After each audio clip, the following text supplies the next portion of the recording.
हटो ना। अरे यार वहीं पे यार कैमरा को, अरे कैमरा को मार के तो जाती है आपका। अरे जाके बोलिएगा चलिए।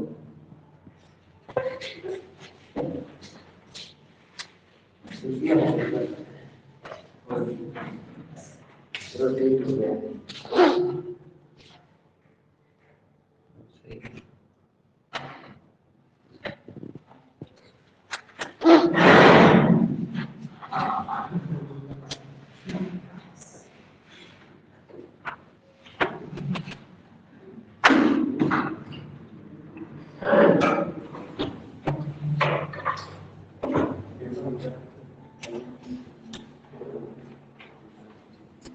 देखेंगे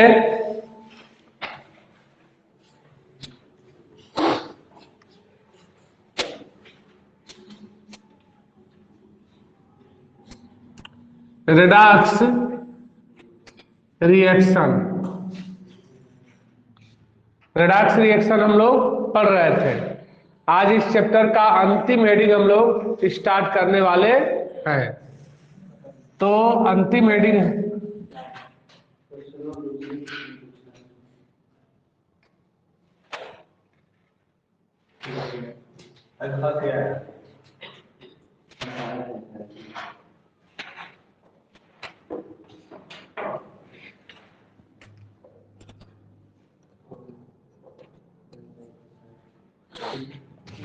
देखो,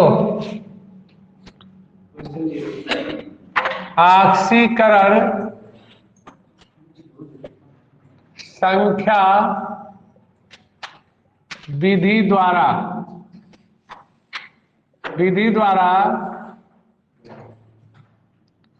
रासायनिक समीकरण संतुलित करना। हेडिंग डाल लीजिए, ये दूसरा है। हाँ, पहला आयन इलेक्ट्रॉन विधि द्वारा था और दूसरा ऑक्सीकरण संख्या विधि द्वारा।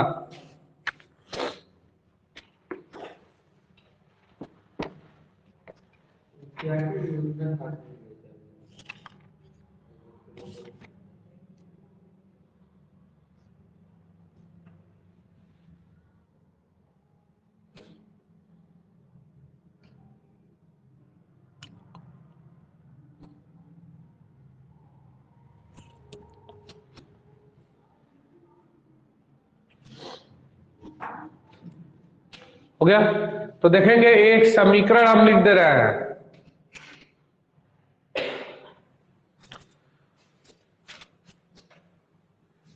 CuO plus NH3 gives then Cu plus N2 plus H2O। तो Cu plus N2 plus H2O। देखो ये समीकरण और संतुलित है। कापर एक हाइड्रोजन 3 है, इधर 2 है, इधर ऑक्सीजन 1 है, इधर 1 है, नाइट्रोजन 2 है, इधर 1 है, और संतुलित समीकरण है। और कह देता है कि इसको ऑक्सीकरण संख्या विधि द्वारा संतुलित कीजिए। तो कैसे संतुलित करेंगे तो उसको हम लोग पढ़ेंगे। देखो, जब ऑक्सीकरण संख्या विधि द्वारा संतुलित करते हैं तो कैसे हम लोग बैलेंस करते हैं। तो पहला नियम ये होता है, जब एक बार इसको भी, जैसे आयन इलेक्ट्रॉन विधि आसान था, कई ठो लगभग 20-25 ठो उदाहरण दिया गया था। ठीक है, आप लोग सब उदाहरण को लगाए, समझे, और लगभग अगर घर पे हल्का सा भी 1%, 100% पे अगर 1% अगर परिश्रम किए होंगे तो निश्चित ही आपको आयन इलेक्ट्रॉन विधि द्वारा रासायनिक समीकरण संतुलित करना 100% याद हो गया होगा। ठीक है, तो अब हम लोग ऑक्सीकरण संख्या विधि द्वारा रासायनिक समीकरण संतुलित करेंगे। तो पहला रूल्स होता है कि सर्वप्रथम दिए गए समीकरण में जितने भी समीकरण में परमाणु होते हैं सभी की ऑक्सीकरण संख्या को उसके ऊपर लिख लेते हैं। पहला रूल्स, तो पहला रूल्स लिखते जाएंगे। में पहला, सर्वप्रथम दिए गए समीकरण में, सर्वप्रथम दिए गए समीकरण में उपस्थित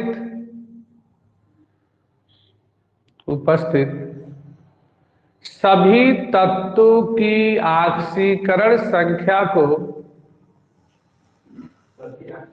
सभी तत्व, समीकरण में उपस्थित सभी तत्वों की ऑक्सीकरण संख्या को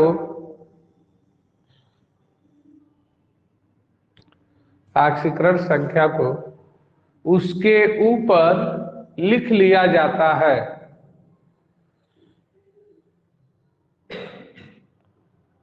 उसके ऊपर लिख लिया जाता है। हो गया? याद देखो, अब लिख रहे हैं। जैसे ऑक्सीजन की ऑक्सीकरण संख्या कितना होता है? -2। तो ऑक्सीजन के ऊपर -2, तो कॉपर के ऊपर कितना आवेश? +2। कंफर्म? हाइड्रोजन की यौगिकों में ऑक्सीकरण संख्या +1। तो नाइट्रोजन का निकाल ले तो माना नाइट्रोजन का X 3, हाइड्रोजन का +1, और उदासीन अणु है तो 0। तो X बराबर +3, इधर जाएगा तो -3। तो अमोनिया में नाइट्रोजन की ऑक्सीकरण संख्या -3। ठीक है। अब इस कॉपर की ऑक्सीकरण संख्या कितनी होगी? 0। बहुत अच्छा बच्चा। अब इस नाइट्रोजन की ऑक्सीकरण संख्या 0। अब देखो, हाइड्रोजन की ऑक्सीकरण संख्या प्रत्येक यौगिक में +1, ऑक्सीजन का -2। तो पहला रूल्स देखो यही लिखे हो ना कि सर्वप्रथम समीकरण में, दिए गए समीकरण में उपस्थित सभी तत्वों की ऑक्सीकरण संख्या को उसके ऊपर नोट कर लिया जाता है। नोट कर लिए? अब देखो दूसरा नियम क्या है? दूसरा है कि इसको आयनिक अर्ध समीकरण लिखते हैं। आयनिक अर्ध समीकरण लिखने पर आयनिक अर्ध समीकरण का मतलब ऑक्सीकरण अर्ध अभिक्रिया और अपचयन अर्ध अभिक्रिया लिख लेते हैं। तो देखो यहां पर कॉपर के ऊपर कितना प्लस है? इधर कॉपर 0, तो +2 से 0, धन के मान में कमी। कौन सी अभिक्रिया? अपचयन अभिक्रिया। तो देखो लिख ले रहे हैं CuO गिव्स दैट Cu, आज जिसमें परिवर्तन हो रहा है उसकी ऑक्सीकरण संख्या को उसके ऊपर इसमें दर्शाते, उसमें नहीं दर्शाते थे लेकिन इसमें दर्शा देते। इसमें देखो CuO में Cu की ऑक्सीकरण संख्या तो +2। कंफर्म? ये अपचयन अभिक्रिया हो गया। Equation number 1। अब देखो यहां पर नाइट्रोजन का -3 है, इधर नाइट्रोजन का, तो -3 से 0, ऋण के मान में कमी। कौन सी अभिक्रिया? ऑक्सीकरण अभिक्रिया। तो देखो बीच में जगह छोड़ देते हैं, लिखना होता है। तो NH3 और नाइट्रोजन का -3 और गिव्स दैट N2 और नाइट्रोजन का 0। Equation number 2। ठीक है। तो दो समीकरण बना करके इस समीकरण में प्रति परमाणु ऑक्सीकरण संख्या में परिवर्तन ज्ञात करते हैं। दो समीकरण लिख करके कहेंगे, दूसरा नियम है कि इस समीकरण को आयनिक अर्ध समीकरण के रूप में लिख करके दोनों समीकरण में प्रति परमाणु ऑक्सीकरण संख्या में परिवर्तन ज्ञात करते हैं। तो लिखेंगे दूसरा नियम, इस समीकरण को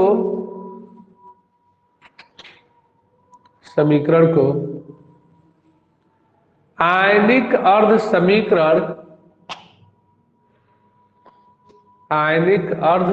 समीकरण कोष्टक में आक्सीकरण तथा अपचयन अभिक्रिया, आक्सीकरण तथा अपचयन अभिक्रिया कोष्टक बंद के रूप में लिख लेते हैं।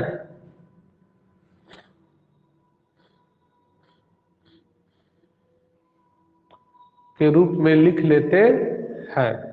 तो देखो यहां पर लिख लिया ना। अब तीसरा नियम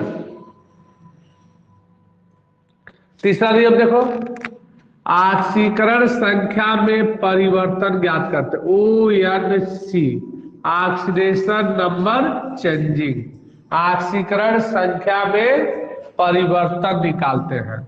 तो हमेशा और प्रति परमाणु निकालते हैं, तो हमेशा अधिक में से कम को घटाते हैं, ONC निकालना होता है। अधिक में से कम को घटाते हैं, तो ये 0 है और ये +2 है, तो 0 और +2 में कौन बड़ा है? तो +2 बड़ा है, तो 2 में से 0 घटा दो, बराबर कितना? +2। अब देखो कॉपर 1 है, कॉपर 1 है, गुणा करने की आवश्यकता नहीं है। अब दूसरे समीकरण में निकालेंगे, ONC बराबर, ठीक है। अब यहां देखो, यहाँ 0 है, यहाँ पर -3 है, 0 और -3 में कौन बड़ा है? तो अधिक में से कम को घटाते हैं, तो 0 में से क्या घटा दो? -3, तो माइनस माइनस तो +3, ठीक है। लेकिन इधर नाइट्रोजन 2 है, इधर नाइट्रोजन 1 है, तो इसमें 2 से बैलेंस कर लेते हैं, जिसमें परिवर्तन होता है उसकी संख्या को बराबर कर लेते हैं। तो ये गुणा नहीं किए थे तो 3 का परिवर्तन हो गया, अब 2 से गुणा कर दिए तो क्या लिखेंगे? 2 नाइट्रोजन परमाणु में ONC बराबर, एक गुणा नहीं हुआ था तो +3 का परिवर्तन हो रहा था, और जब 2 से गुणा कर दिए तो 3 गुणे 2 बराबर +6 का परिवर्तन हुआ। कोई दिक्कत? समझ आया? तो लिखेंगे तीसरा, दोनों समीकरण में प्रति परमाणु का मतलब 1 परमाणु, दोनों समीकरण में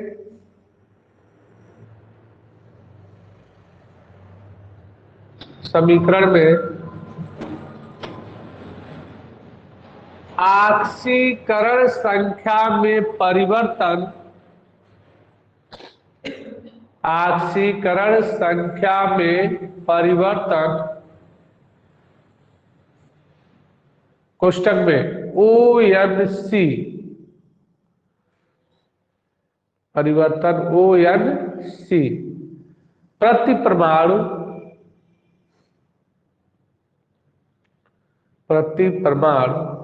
ज्ञात कर लिया जाता है।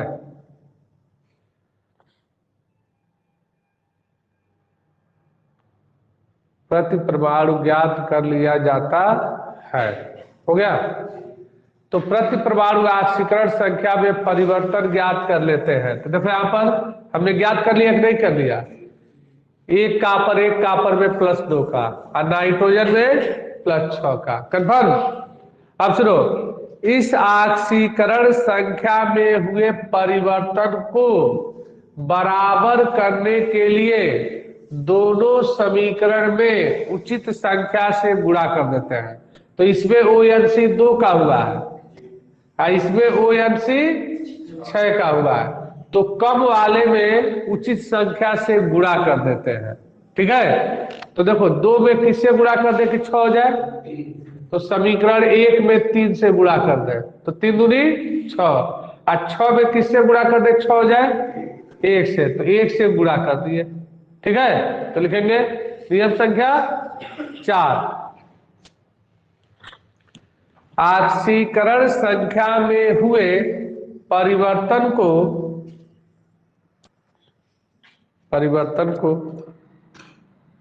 बराबर करने के लिए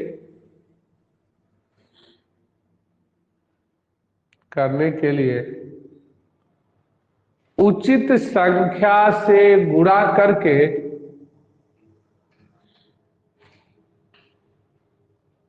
गुणा करके दोनों समीकरण को जोड़ दिया जाता है।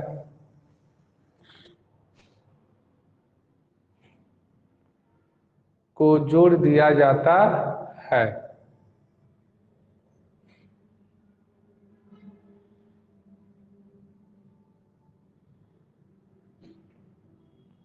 जोड़ दिया, यहां देखो गुणा करके अब जोड़ रहे हैं, यहां पे देखो अब इसको क्लोज कर लिए, देखो गुणा करके अब जोड़ रहे हैं, 3 से गुणा इसमें कापर में करेंगे तो 3CuO, बाया और बाई तरफ जोड़ेंगे, और इसमें 1 से गुणा करेंगे तो 2NH3, गिव्स दैट इसमें 3 से 3Cu, और इसमें 1 से N2।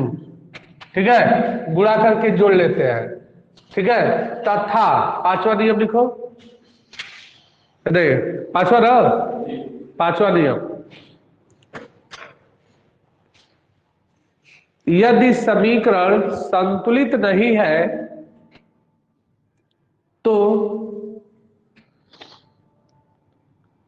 तो समीकरण में ही उपस्थित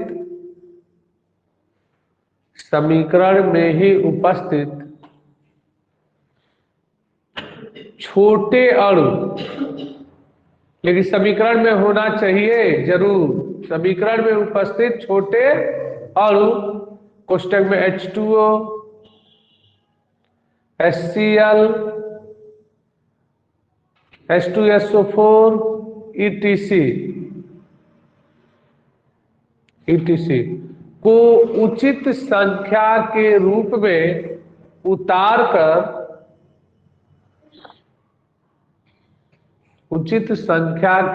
में उतार कर जोड़ लेते हैं।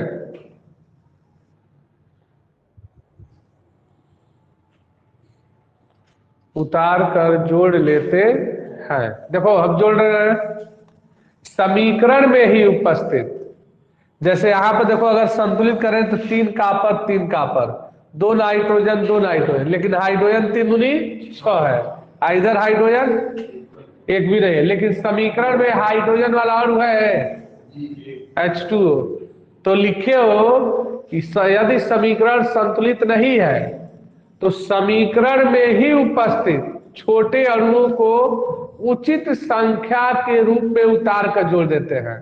तो हमको इधर 6 हाइड्रोजन है, इधर एक भी नहीं है, एक अणु जल में वो हाइड्रोजन 2 हाइड्रोजन होता है, तो हमको 6 हाइड्रोजन चाहिए, तो क्या अणु लेंगे, 3 अणु जड़ उचित संख्या के रूप में उतार कर जोड़ लेते हैं। तो जोड़ लिए, अब देखेंगे 3 कॉपर, 3 ऑक्सीजन, 2 नाइट्रोजन, 3 दूनी 6 हाइड्रोजन, 3 दूनी 6 हाइड्रोजन, प्रूफ। इसमें खाली 5 नियम है, आसान है। अब बच्चा मैसेज करो तो क्या सबको समझ में आ गया?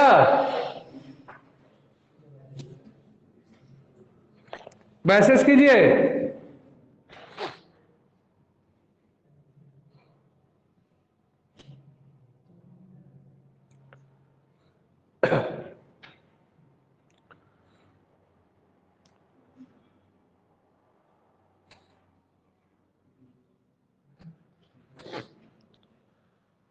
इसी पर एक और 2 उदाहरण, लेकिन देखो 5 नियम आपको एकदम से याद होना चाहिए, मुजबानी। जिस तरह आयन इलेक्ट्रॉन विधि में आपको 7 नियम याद था, तो उसी तरह इसको यह भी याद होना चाहिए। लिख लो एग्जाम्पल में,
हो गया।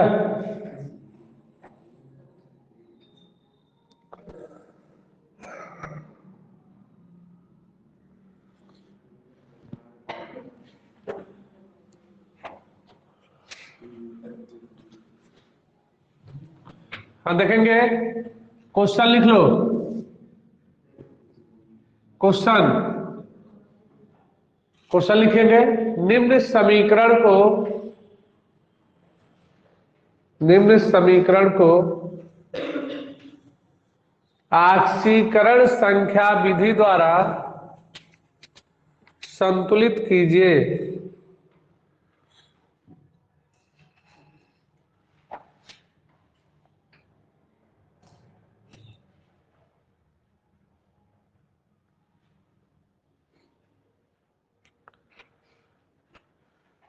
यहां देखो, हम संतुलित कर रहे हैं।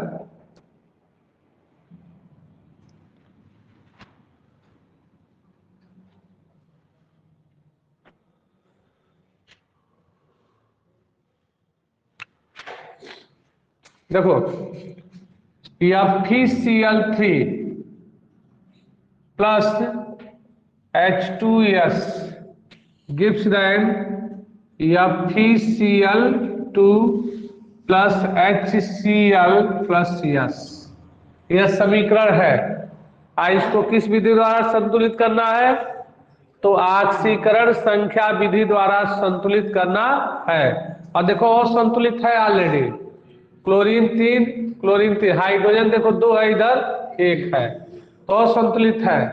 पहला रूल्स, पहले उसके ऊपर सभी तत्व की ऑक्सीकरण संख्या को लिख लेते हैं। तो क्लोरीन की ऑक्सीकरण संख्या -1, 3 क्लोरीन है तो 3 माइनस, तो Fe के ऊपर कितना +3, क्योंकि कोई भी यौगिक में जितना प्लस होता है उतना माइनस होता है। अब देखो, हाइड्रोजन का +1 होता है, 2 हाइड्रोजन है तो +2, तो सल्फर के ऊपर -2। देखो, क्लोरीन का -1, 2 क्लोरीन है तो 2 माइनस, तो Fe के ऊपर 2 प्लस, Cl के ऊपर 1 माइनस, तो H के ऊपर 1 प्लस। और सल्फर क्या है? इसकी ऑक्सीकरण संख्या 0 होता है। ठीक है। अब यहां देखो, पहला नियम कंफर्म हो गया। और दूसरा नियम यह होता है कि ऑक्सीकरण और अभिक्रिया और अपचयन और अभिक्रिया के रूप में लिख लेते हैं। नियम देखो बाबू, आप नियम कॉपी पर पहले लिखो मत, कॉपी पर पहले नियम को देखो, इस पर हम किस तरह लगा रहे हैं, और तब देखो लिखते जाओ, देखो समझते जाओगे। तो देखो, पहला नियम सबकी ऑक्सीकरण संख्या लिख दिए, और दूसरा नियम लिखे हैं कि 2 समीकरण बना लेते हैं, एक ऑक्सीकरण अभिक्रिया और एक अपचयन अभिक्रिया। तो देखो, +3 से Fe का +3, Fe पर +2, +3 से +2 धन के मान में कमी, अपचयन। तो देखो, तो यहां पर लिखेंगे आयनिक अर्ध समीकरण लिखने पर, तो आयनिक अर्ध समीकरण लिखेंगे तो FeCl3, Fe पर +3, और इधर FeCl2, Fe पर 2 प्लस, इक्वेशन नंबर 1। ठीक है। और यहां देखो, सल्फर पर -2 है तो ये अपचयन होगा, और -2 इधर सल्फर पर 0, तो -2 से 0 ऋण के मान में कमी, ऑक्सीकरण। तो देखो, ये ऑक्सीकरण हो गया तो ये अपचयन हो गया। और जिसमें ऑक्सीकरण अपचयन होता है उसकी ऑक्सीकरण संख्या को उसके ऊपर जरूर लिखते हैं। ठीक है। तो देखो, तो Fe का Fe से हो रहा है तो ऑक्सीकरण संख्या लिख दी है। अब सेकेंड, H2S में सल्फर का है -2, इधर सल्फर का है 0, इक्वेशन नंबर 2 हो गया। नियम संख्या 3 लिखे हैं कि ऑक्सीकरण संख्या में परिवर्तन ONC प्रति परमाणु निकाल लेते हैं। तो देखो, ONC ऑक्सीडेशन नंबर चेंजिंग, ये +3, ये +2, तो अधिक में से कम को घटा देंगे, तो 3 में से 2 घटाएंगे तो +1, तो दोनों एकाक्ष है, गुणा करने की आवश्यकता नहीं है। इधर देखो ONC, देखो 0 और -2 में कौन बड़ा है, तो अधिक में से कम को घटाते हैं, तो 0 में से घटा दे -2 बराबर +2। तो देखो इधर भी सल्फर 1, इधर भी सल्फर 1, तो इसमें गुणा करने की आवश्यकता नहीं है। तो यह क्या हो गया, प्रति परमाणु हुआ कि नहीं हुआ, प्रति परमाणु हो गया। अब देखो नियम संख्या 3, 4, जो ONC है इसको बराबर करने के लिए दोनों समीकरण में उचित संख्या से गुणा। तो देखो ONC पहले समीकरण में 1 है और दूसरे समीकरण में 2 है, तो कौन कम है, 1 में किससे गुणा कर दे 2 हो जाए, 2 से, तो इसमें 2 से, और 2 में किससे गुणा कर दे 2 हो जाए, 1 से। नियम संख्या 4 हो गया, 5 हो गया, 4 हो गया। और नियम संख्या 5 गुणा करके जोड़ देते हैं, गुणा करके तो पहले जोड़ दे, तो देखो बायां पक्ष बाईं तरफ दायां पक्ष, तो 2 से गुणा करेंगे तो हो जाएगा 2FeCl3, आप प्लस इसमें 1 से H2 गिब्स देन इसमें 2 से 2FeCl2, आप प्लस इसमें 1 से यस। अब सुनो इधर, इधर देखो, अगर समीकरण संतुलित नहीं है तो समीकरण में ही उपस्थित छोटे अणु को उचित संख्या के रूप में उतार देते हैं। यहां देखो हाइड्रोजन कितना, इधर हाइड्रोजन, तो देखो समीकरण में ऊपर क्या हाइड्रोजन वाला अणु है दाईं तरफ, HCl, तो HCl उतारेंगे, आपको वो हाइड्रोजन चाहिए तो HCl को वो ले लेंगे 2HCl। अब गुणा करके देखते हैं संतुलित है कि, तो Fe2 Fe2, क्लोरीन देखो 3 दूनी 6, 2 दूनी 4, 2 6। अब देखो हाइड्रोजन 2, सल्फर 1, प्रूफ। तो कितना आसान है, भारी लग रहा है, एकदम आसान है, उससे आसान है ये, एकदम फटाफट पासे हुए है। देखो अब हम समीकरण तरी कुछ बढ़न दे रहे हैं, हाँ? जैसे आप लोग लैब में एक्सपेरिमेंट किए थे तो मोहर लवण में सल्फ्यूरिक अम्ल डालते थे तो फेरस फेरिक में ऑक्सीकृत होता था, और KMnO4 जो है मैग्नेस में अपचयित होता था।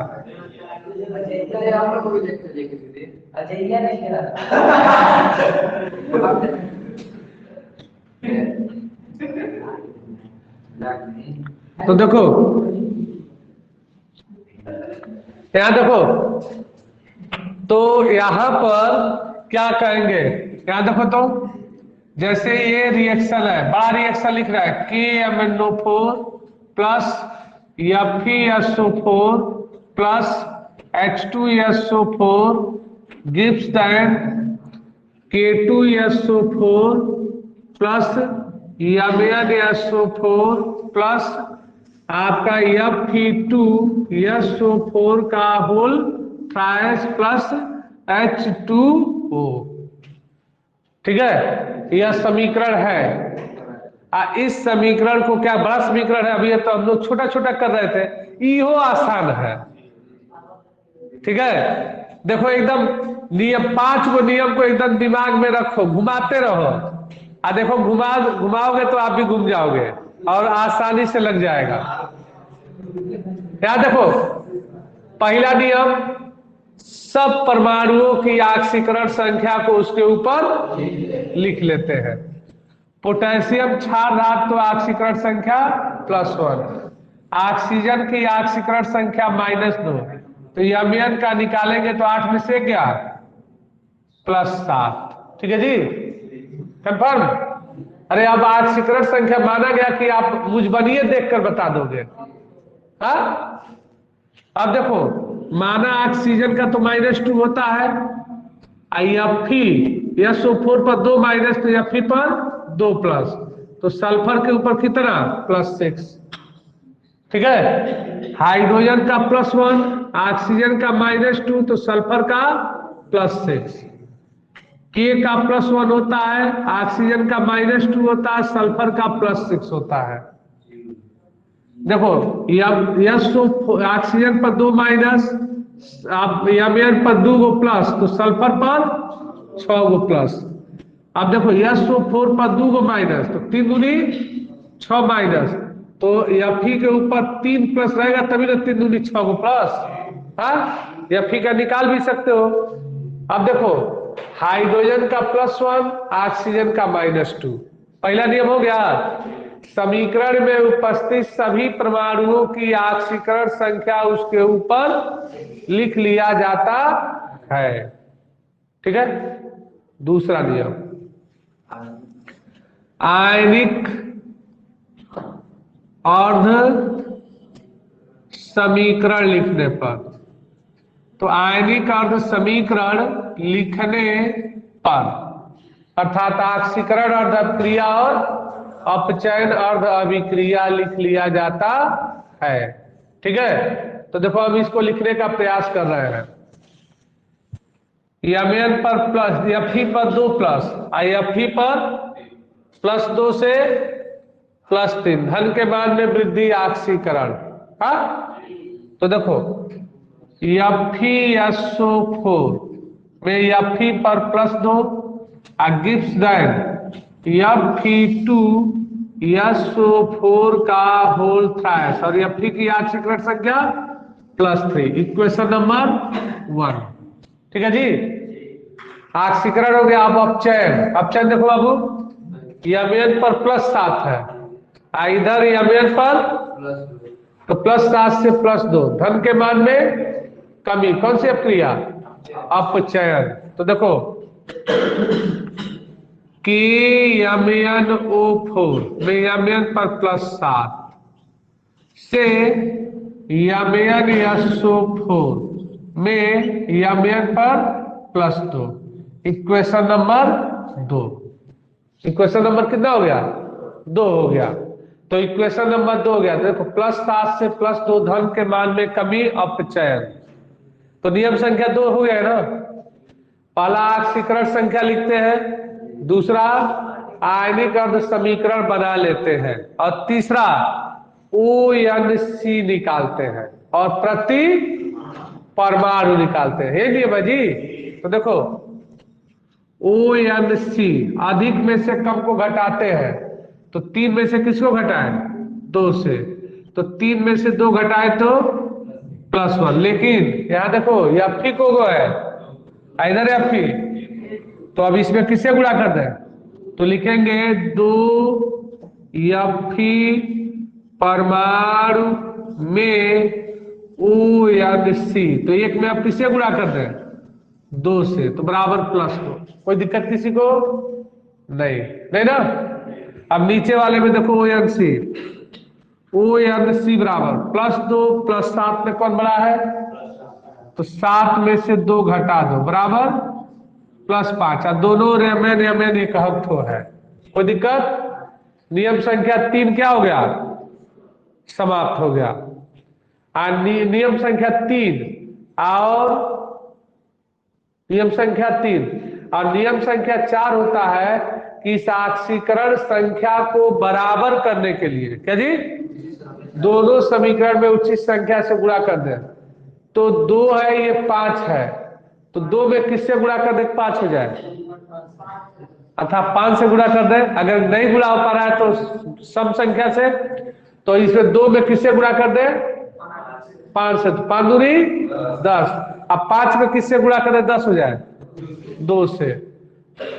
अब गुणा करके दोनों समीकरण को जोड़ लेते हैं। तो देखो यहां पर हम जोड़ रहे हैं। अब देखो गुणा करके इस दोनों समीकरण को हम जोड़ रहे हैं, तो 5 से गुणा करेंगे बाएं और बाएं तरफ, तो देखो 5 दूनी 10, तो यहां पर आपका हो जाएगा 10 FeSO4। इसमें देखो, इसमें किससे गुणा कर रहे हैं, 2 से, देखो 2 से, तो इधर होगा 2 KMnO4, ठीक है। अब प्लस, अब इधर गुणा हो गया, अब इधर देखो गुणा कर रहा है इसमें 5 से, तो कितना हो जाएगा 5Fe2SO4 का होल थ्राइस। अब प्लस, अब देखो इधर 2 से गुणा करना है तो 2MnSO4।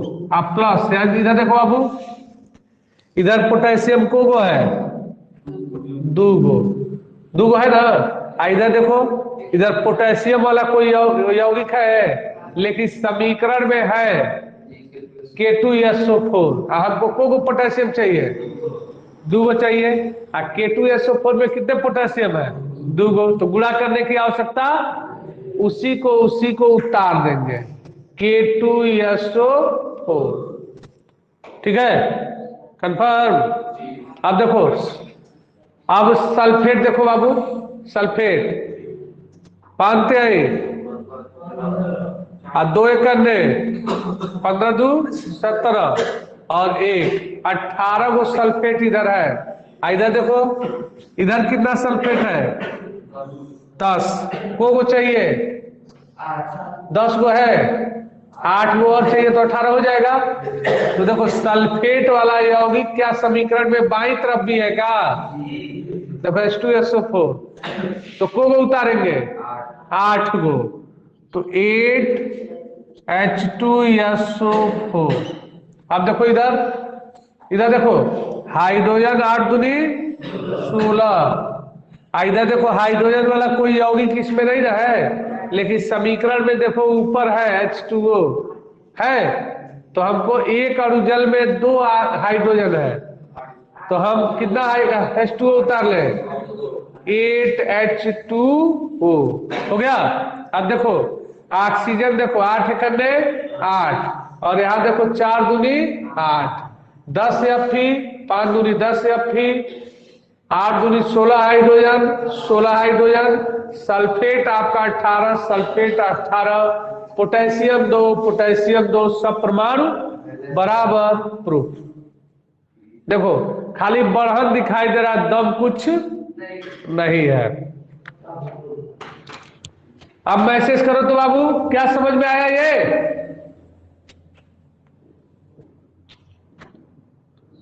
मैसेज कीजिए, क्या समझ में आया ये।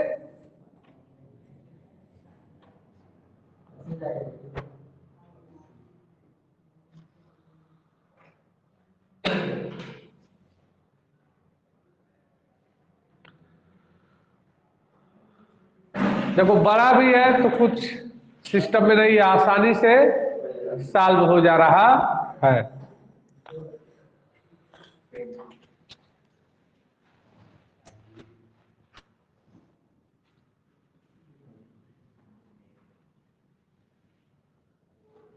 अब देखो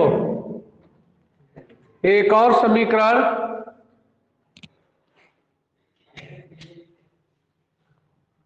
एक और समीकरण हम बता रहे हैं,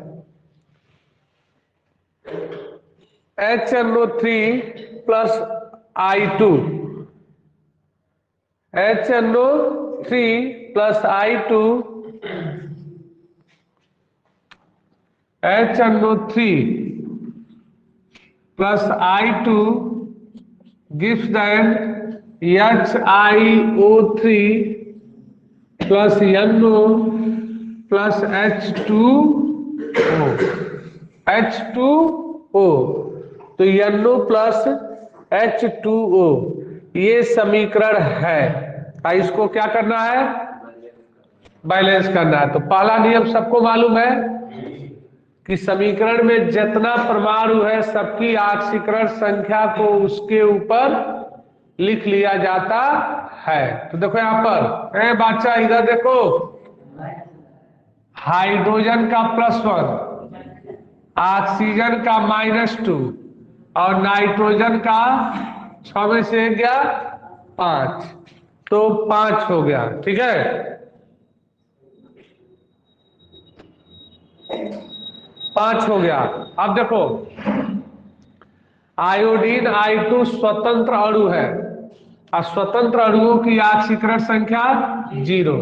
ठीक है, हाइड्रोजन का +1, ऑक्सीजन का -2 और आयोडीन का 6 में से क्या +5, ऑक्सीजन का -2 और नाइट्रोजन का +2, हाइड्रोजन का +1, ऑक्सीजन का -2 हो गया। अब देखो इतना हो गया। अब यहां पर देखेंगे, अब इसको नियम संख्या 2, ऑक्सीकरण और अभिक्रिया और अपचयन और अभिक्रिया। तो यहां पर लिखेंगे आयनिक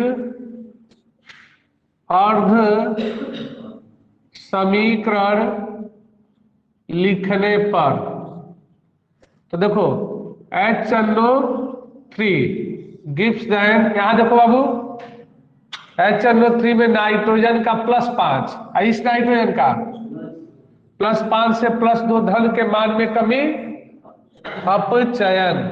तो देखो आपका NO में नाइट्रोजन का +2, यहां नाइट्रोजन का +5, तो अपचयन समीकरण नंबर 1। अब दूसरा ऑक्सीकरण होना चाहिए, तो देखो आयोडीन का 0, इस आयोडीन का 5, 0 से +5 धन के मान में वृद्धि, ऑक्सीकरण। तो देखो I2 का 0 और यहाँ पर HiO3 इस पर +5, ये हो गया इक्वेशन नंबर 2। अब क्या निकाल लेते हैं, ONC ऑक्सीडेशन नंबर चेंजिंग। तो 2 और 5 में कौन बड़ा है, तो 5 में से 2 घटा दे तो +3, और दोनों रियन और रियन कै ठो है, एक ठो है, बराबर है, तो गुणा करने की आवश्यकता नहीं है। यहां देखो ONC बराबर, इधर 5 है इधर 0 है, तो क्या करें, अधिक में से कम को घटा देते हैं, तो 5 में से 0 को घटा दे तो +5, लेकिन आयोडीन इधर 2 इधर 1, तो कम और गुणा कर देते हैं ना, तो इधर 2 से गुणा कर दे, गुणा करके लिख लेते हैं। तो लिखेंगे 2 आयोडीन परमाणु में ONC बराबर 5 गुणे 2 बराबर +10, +10 हो गया। अब देखो ऊपर +3 हो गया, और नियम संख्या 3 हो गया। नियम संख्या 4, गुणा, दोनों को गुणा करके, गुणा कर देते हैं, और गुणा करके दोनों को जोड़ दिया जाता है। तो गुणा करके दोनों को हम क्या कर देते हैं, जोड़ देते हैं। तो देखो गुणा करके हम दोनों को जोड़ रहे हैं। अब यहां 5 में से 2 गया, कितना हो गया, 3 है, तो 5 में से 2 गया, बोलो जी, देखो ये गलती अब लिख दिया है, यह NO2 होना चाहिए, सही कर देना तो बैलेंस नहीं होगा, ये समीकरण में NO2 होना चाहिए, इसको NO2 बना देना, तो कितना हो जाएगा +4, तो यहां पर भी +4, तो यहां पर कितना हो जाएगा, 5 में से 4 गया 1, देखो उतने से गड़बड़ा जाता, हम समीकरण गलती लिख दिए थे। अब यहां देखो हाई 10 1 है, ये 10 है, 1 में किससे गुणा कर दे कि अधिक के बराबर हो जाए, 10 से, तो 10 से, अब 10 में किससे गुणा कर दे 10 हो जाए, 1 से, और गुणा करके दोनों समीकरण को जोड़ देते हैं। तो 10 से गुणा कर दिए तो लिखेंगे 10HNO3, इसमें 1 से गुणा तो I2, इसमें 10 से गुणा तो 10NO2, इसमें 2 से गुणा तो 2HiO3। अब देखो बाबू इधर हाइड्रोजन कैठो है 10, इधर हाइड्रोजन कितना है 2, कितना और हाइड्रोजन चाहिए 8, तो क्या हाइड्रोजन वाला यौगिक ऊपर है H2O, तो देखो H2 हमको कितना हाइड्रोजन चाहिए 8 चाहिए, एक अणु में 2 हाइड्रोजन, तो 4 गो लेंगे 4H2O। अब गुणा कर देखते हैं कि सही है कि गलत, हाइड्रोजन 10 हाइड्रोजन 4 दूनी 8 2 10, नाइट्रोजन 10, नाइट्रोजन 10 से करने 10, ऑक्सीजन 10 तिहाई 30, यहाँ देखो 10 दूनी 20, 3 दूनी 6 26 और 4 एक करने 4, 26 4 30, और आयोडीन 2 प्रूफ सही है। बिल्कुल हम लोग सत्यता की तरफ चल रहे हैं।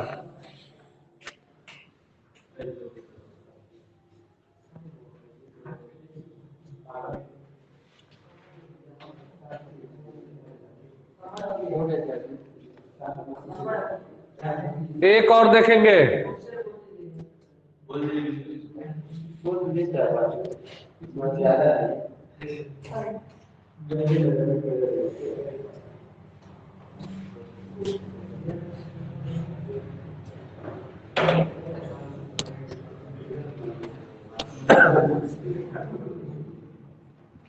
देखो एक और समीकरण देखेंगे।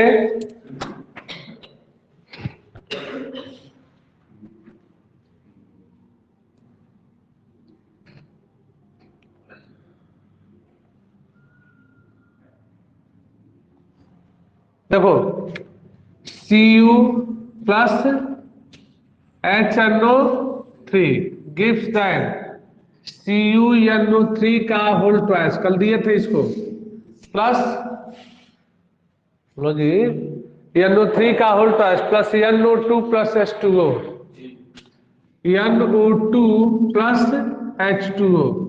इसको आयन इलेक्ट्रॉन विधि द्वारा संतुलित करने के लिए भी दिए थे और ऑक्सीकरण संख्या में भी आ गया। तो देखेंगे पहला नियम, सबकी ऑक्सीकरण संख्या को इसके ऊपर लिख लिया जाता है। तो कॉपर की ऑक्सीकरण संख्या 0, हाइड्रोजन का +1, नाइट्रोजन का +5, ऑक्सीजन का -2। तो ऑक्सीजन का यहां पर -2 हो गया। अब यहां देखो कॉपर का NO3 के ऊपर 1 माइनस, तो कॉपर का +2, और ऑक्सीजन का -2 तो नाइट्रोजन का +4, हाइड्रोजन का +1, ऑक्सीजन का -2। यहां देखो इस ऑक्सीजन का -2 तो नाइट्रोजन का निकाल लेंगे। देखो माना नाइट्रोजन का x 2 एक करने 2 नाइट्रोजन है तो 2x, आप प्लस ऑक्सीजन 3 दूनी 6 है और ऑक्सीजन का -2 और कॉपर के ऊपर +2, तो कुल ऑक्सीकरण संख्या कितना 0। तो 2x बराबर 6 दूनी 12 -12 इधर जाएगा तो +12, +2 इधर जाएगा तो -2, तो 2x बराबर +10, तो x बराबर +5। तो कॉपर नाइट्रेट में नाइट्रोजन की ऑक्सीकरण संख्या +5 निकाल करके हमने क्या कर दिया, रख दिया। ठीक है, अब देखो अब यहां लिखेंगे आयनिक अर्ध समीकरण लिखने पर, तो आयनिक अर्ध समीकरण लिख दिया जाए। तो देखो कॉपर की ऑक्सीकरण संख्या 0 और यहाँ पर CuNO3 का होल ट्वाइस में Cu का +2, इक्वेशन नंबर 1। याद देखो HNO3 में नाइट्रोजन का +5 और इधर NO2 में नाइट्रोजन का +4, इक्वेशन नंबर 2। ठीक है, अब ONC निकाले। ONC बराबर +2 और 0 में 2 बड़ा है तो 2 में 0 गया +2, गुणा करने की आवश्यकता नहीं है। ONC बराबर +5 और +4 में 5 बड़ा है, 5 में 4 गया 1, दोनों ओर गुणा करने की आवश्यकता नहीं है। अब यहां पर 2 में 1 में +1 की वृद्धि या 1 में +2 की वृद्धि हो रही है। आप बराबर कर लेना। अब देखो ONC को बराबर करने की उचित संख्या से गुणा, तो समीकरण 1 में किससे गुणा कर दे, 2, समीकरण 2 में 2 से गुणा कर दे, तो 2 एकन्ने 2, और समीकरण 1 में 1 से गुणा कर दें, गुणा कर दिए, और गुणा करके दोनों समीकरण को हम लोग क्या किया जाए, जोड़ दिया जाए। तो देखो 1 से गुणा करेंगे तो Cu, 2 से गुणा करेंगे तो 2HNO3, अब प्लस देखो गिव्स देन 1 से गुणा करेंगे तो CuNO3 का होल ट्वाइस, अब प्लस 2 से गुणा करेंगे तो 2 एकन्ने 2, तो 2NO2। देखो बाबू यहां पर कहोगे कि कौन मिस्टेक है, नाइट्रोजन 2 और नाइट्रोजन 2, 2 2 4, यहां पर देखो नाइट्रोजन कैठो है, 2 गो है। तो हम अपने पास से नाइट्रोजन को बराबर करने के लिए हम 2HNO3 न लिख करके यहां पर 4HNO3 लिखेंगे। एक आध पद ऐसा होता है, एक आध समीकरण में आएगा, ठीक है। अब देखो 4HNO3 कर दिए, अब हाइड्रोजन देखो इधर कितना है 4, इधर हाइड्रोजन वाला देखो और है H2O, तो कैसे उतार दे 2H2O उतार दे। अब समीकरण में देखेंगे कापर 1, हाइड्रोजन 4, 2 दूनी 4, ऑक्सीजन 4 23, 12, 3 दूनी 6, 2 दूनी 4, 6 4 10, 2 एकन्ने 2, 10 2 12, नाइट्रोजन 4, 2 2 4, प्रूफ हो गया, ठीक है। अब देखो अब लिखेंगे HW, HW का मतलब शायद होमवर्क होता है, ठीक है। तो इस होमवर्क को हम लोग पूरा कर लें, तो लिखेंगे होमवर्क, इसको लिख लो पहले।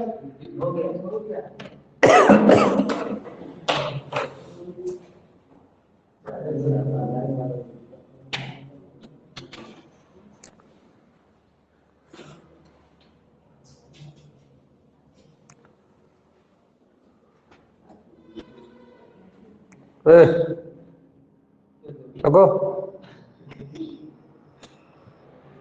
हाँ लिखेंगे homework,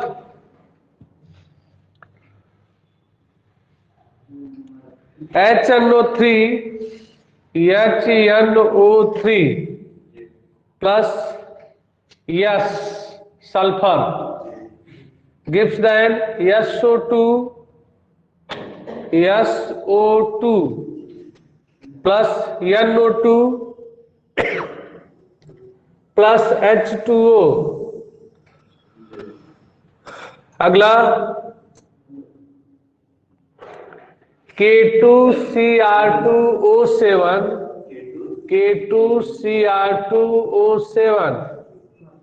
plus HCl gives then KCl plus CrCl3 plus H2O plus Cl2। अगला I2 plus NaOH gives then NaI plus NaIO3 plus H2O। अगला PbS plus H2O2 gives then PbSO4 plus H2O। अगला HNO3 plus HI gives then NO plus I2 plus H2O। और अगला Al plus KMnO4, Al plus KMnO4 plus H2SO4 gives then Al2SO4 का whole thrice plus K2SO4 plus MnSO4 plus H2O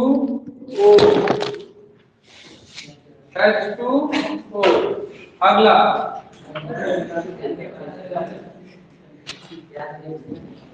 शेष अगले दिन। आज का मित्र यही।